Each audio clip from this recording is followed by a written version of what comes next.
Hi guys, my name is Karthik and I am from executeautomation.com and welcome to another lecture of our Selenium with Java series.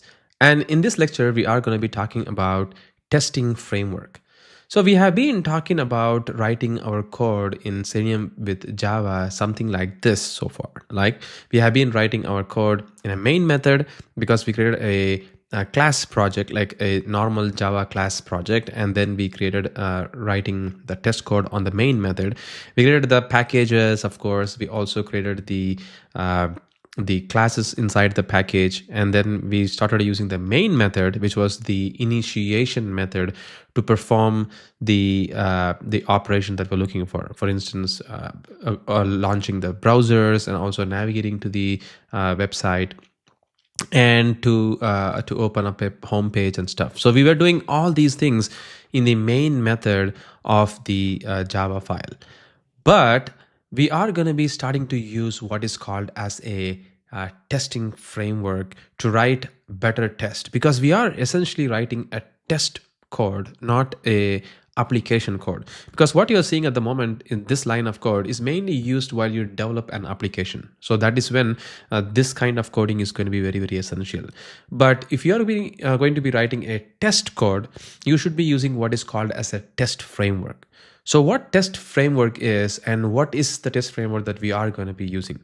Essentially in Java, there are two most popular testing frameworks available. And those two test frameworks are JUnit and TestNG. So if you have already heard about these testing framework, you're well and good on that. But if you have not, then we are going to be talking about this testing framework over here. So this testing framework is very, very important because whatever that we have done so far, all these days, starting from the core Java concept until our last lecture, we were just dealing everything on the normal class file of a Java project, right? But even in here, we are going to be using the Java class project, but just that we are going to be using an test framework on the top of it.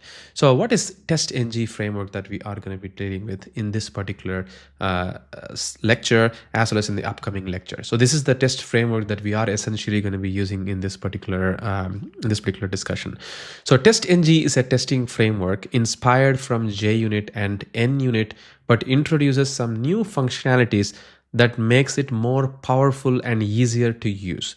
So you can see that TestNG is essentially inspired from JUnit. So if you are going to be working with JUnit testing framework, then you will see some of the caveats that JUnit has got is filled up by this TestNG framework. That is awesome. And TestNG has got a lot of powerful features, and that's the reason why I like TestNG as well. And you as a beginner for the automation testing, as well as going to be working with the Selenium Java project, TestNG is going to be the better place for you to start with to use the testing framework itself.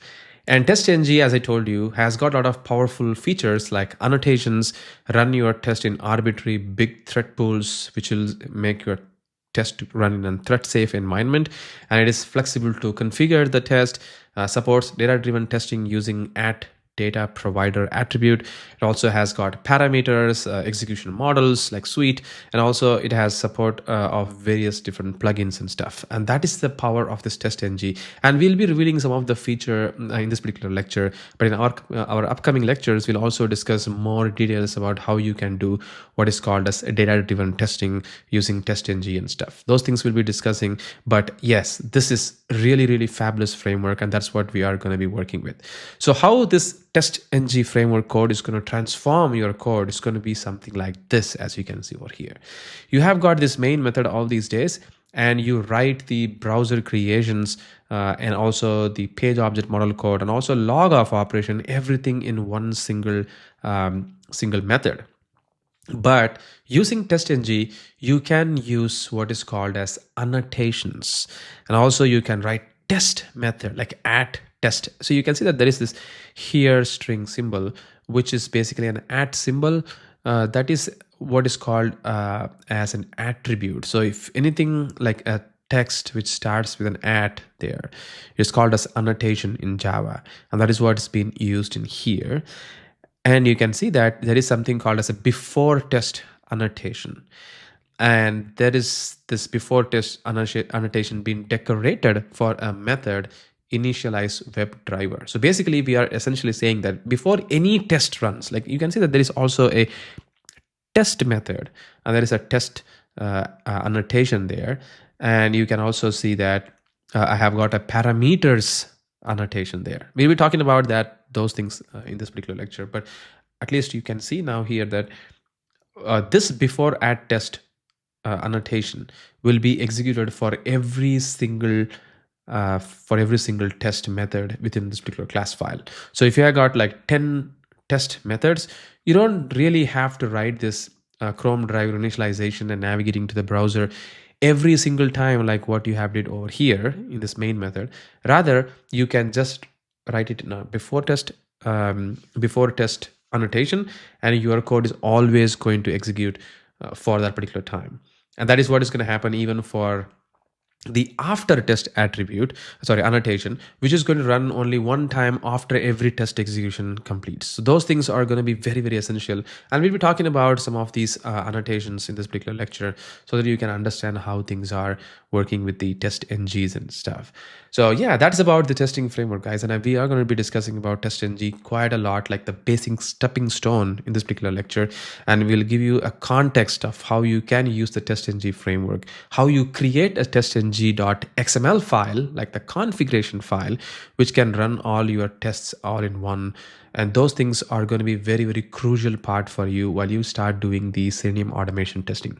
So let's start working with the TestNG over here. All right. So now that we are going to be starting to work with the TestNG over here. So the first thing which I wanted to show you is the TestNG page itself. So if you just go to the Google or anything like that over here, and then just search for testng.org, this is the page that I wanted to show you, the TestNG documentation. So this is the TestNG, which is a testing framework, as I told you over here. Whatever that you are seeing over here is just copy pasted from here in my slide before. So you can see that in order to start working with the TestNG itself, you actually need to do this. So just go to the downloads here. You see that this is the current release of the TestNG library that we have got. So we have to install the dependency first before we start working with the TestNG itself. That is the first thing we have to do. As you know that our project over here, we don't really have any dependency in our pom.xml file for the TestNG by default. So we only have the Selenium Java and Selenium support. So we don't really have one for the TestNG yet, and we have to add that dependency. You can just copy paste that without any problems. You can just go here, copy that, and then paste it from here, and just run the Maven. It is gonna run the dependency and update it for you. If not, you can just go to the Maven repository over here, as you remember, and then search for TestNG. You got this TestNG over here. Just go and hit that link, and you can see that 7.10.2 is the latest version. So that is what we have added it over here as well. I guess it's not 7.10 is the latest one. Maybe the website is not being updated. So I can just copy that, go here and paste this latest version. So that is going to be the latest version that we need to work with. So that is how you get the TestNG library itself. And once you have the TestNG library, then you can just go and see what else you have to do. So there is some documentation and the annotation comes in. So this is what I was talking about to you.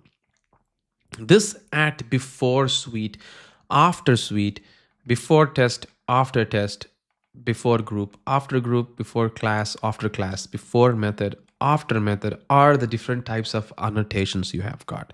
And most of these annotations are self-explanatory because it says before suite. Well, guess what? In TestNG, you can create an XML file and you can make it like a suite of classes. So basically you can run multiple different test classes in a suite, and then you can run a separate class as well, which is going to be like just a single class which has got multiple different tests on that.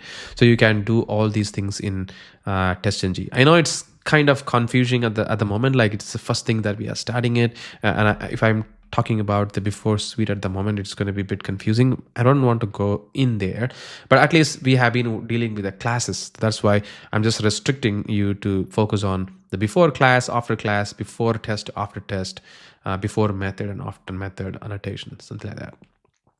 So that's about the annotation that we have got over here. And you will notice that the moment I go in here, we have got this testng.xml file. So this XML file is one of the most important file for you to work with while you work with the TestNG itself. But I'm not going to go there yet because we're just starting up. Guess what? I guess the library has been downloaded, or maybe not. Yeah, it's been resolved. So now I'm going to go add a TestNG test file. But in order for me to start writing the test code with the testng.xml file, you probably have to just create a new class file and work from there. Or you can also install some plugins which is available within the TestNG for the IntelliJ IDE or Rider or the Eclipse IDE, something like that. So you have got some plugins which can help you do things. You see that there is an Eclipse plugin. You can go ahead and search that plugin and do that. Similarly, you can do the plugins for the other IDE as well. But the easiest way, which I think, instead of you using these plugins, because you already know about this programming language a bit, is just create a class file and call this as the TestNG. I mean, you can name it whatever you wanted to. I'm going to just say TestNG test, like that. And this TestNG test is going to be the one which we are going to be dealing with, the TestNG itself. So you can see that this is the code that we have been writing, right? Like all these days. So like we have a main method and we have got these operations over here. So what I'm going to do this time is, let me close all the tabs. Just open these two, just for the simplicity purpose. I am going to start writing some of the annotations that we were discussing before. So I'm going to put an here symbol or the @ symbol here. And you can see that you can now just type this before. You see that we get a lot of different annotations from the TestNG package. So the one which I wanted to show you is probably the test method, which I'm going to just write it over here. And this method, once I added it here, you see that it says import org.testng.annotations.test, which means it is coming from the TestNG library. And over here, I'm going to say public void test. So it is always important or best practice that any test method that you write, it starts with the prefix of test, which will differentiate you the method that it is a test method. So that is what some people do. I will also recommend you to do it, but that is a better way of doing it. So I'm going to say test a login operation. And over here, I'm going to perform some operation. But guess what? This time, I'm not going to do any of the operation, but rather I'm just going to write a system.out.println. I'm going to say testing the login operation, something like that. This is what I wanted to do it, right? I just want to print out some value. So once I do this, and now you see that we have a run button there. You remember earlier we used to have a run button for the main method, like that. Similarly, you can also have a run method for the TestNG file. And you see that there is a logo change this time. There are two run kind of button, like a green and red. So basically this is an unit test class file. Now the IntelliJ IDE knows that this is a unit testing operation that we are trying to perform this time, which is cool. So this is what is the power of testing library. The IDE also knows that this is a testing library that we are trying to use this time instead of a plain old class file or POJO file. So, or POJO file. We say plain old Java object, POJO.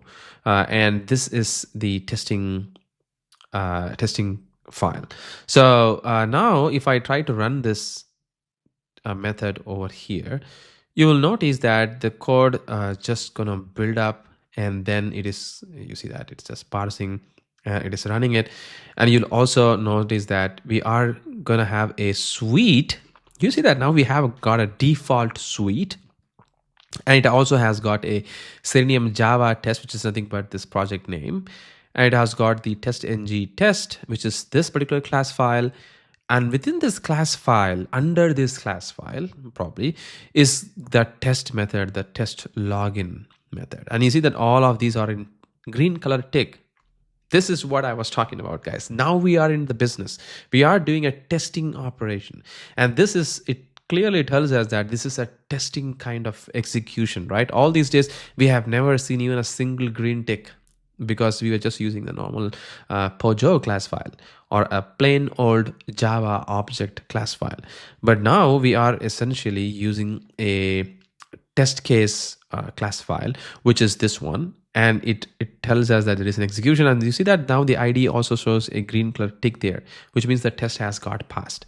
And you can make the test as failure as well. And I will probably get there once we talk about assertions and stuff. We have never discussed about assertions, right? So we'll be talking about that as well after this TestNG. But you'll notice that we already are seeing some fruitful result this time. And let's say you have got multiple different tests. You can have it. You can just keep doing it like that. And you can say test login and then test create user. And you can say that this is a testing the create user operation.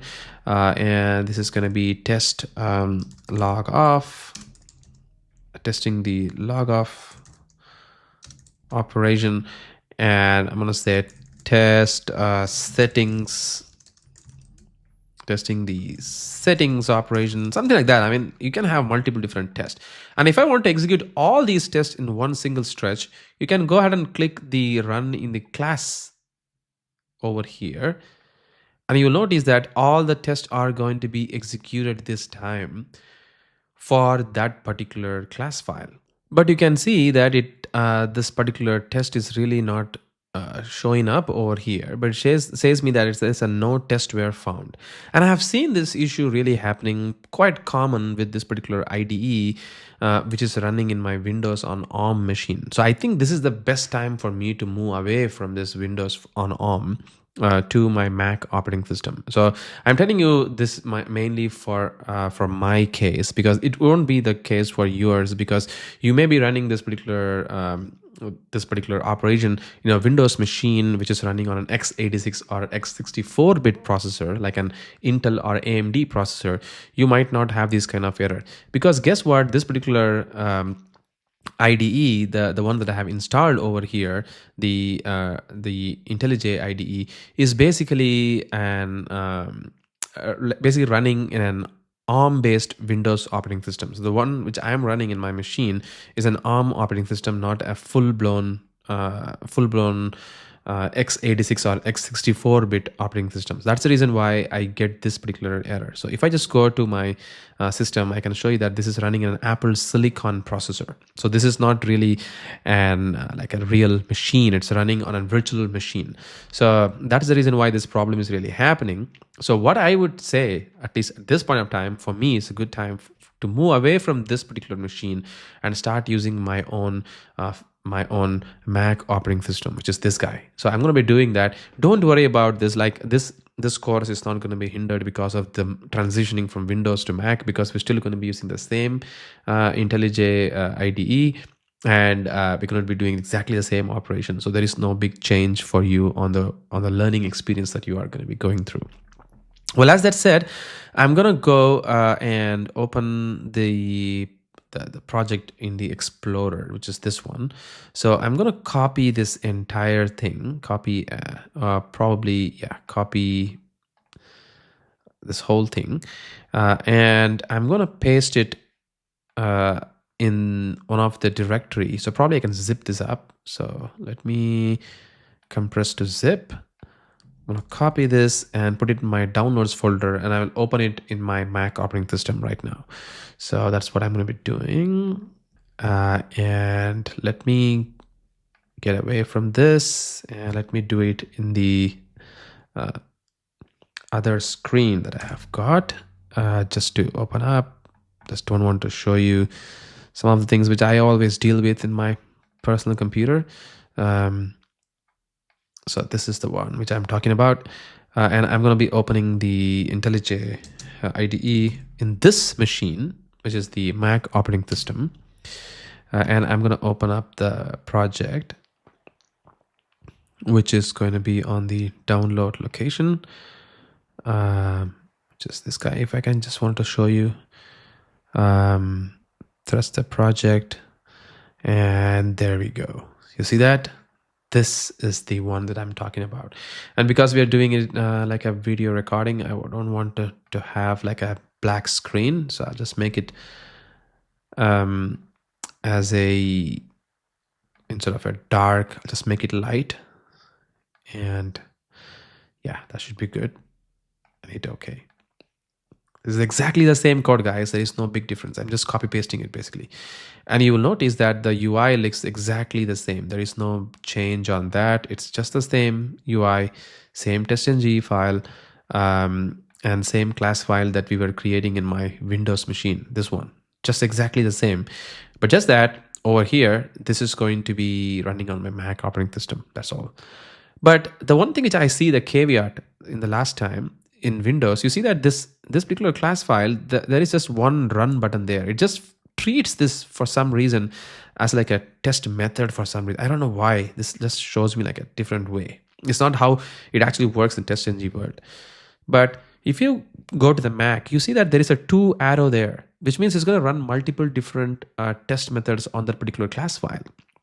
And that makes sense. So I guess this time it is going to just work fine. So if I go and hit this run TestNG, you'll notice that it's going to run off everything over there. This is what I really wanted to have or worked on this particular machine, but for some reason it did not. So yeah, so we get the same 3 logs there, which was coming up, and then it did not perform any operation, but we could able to perform the operation in here. See, it just shows me everything coming up, which is cool. So that is working, but for some reason it's not working in my Windows, because I'm sure this is because the bug in the ARM-based IntelliJ IDE, which is still under development, and that's the reason why this problem is happening. So let's get away from the Windows, slowly transitioning, as you can see here. And I'm in my Mac operating system. So welcome to that. So if you already have Mac operating system, you should be very familiar with whatever that I'm doing. But if you are not, doesn't matter, because we're still going to work with the IntelliJ IDE. There we go. Well, now that we are writing the test over here with the add test attribute, it just all works fine. But what if I wanted to print something for every single test method?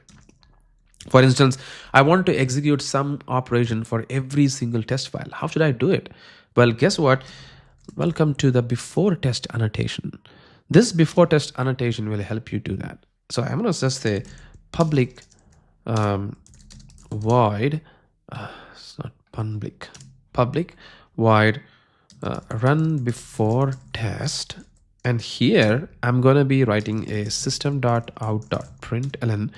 And I'm going to be saying executing before every single test, something like that.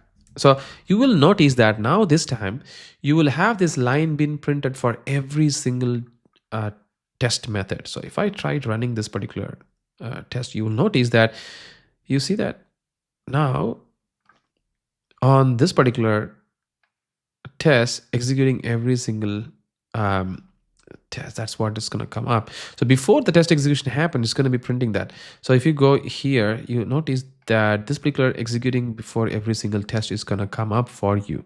And you will also notice that there is something called as add before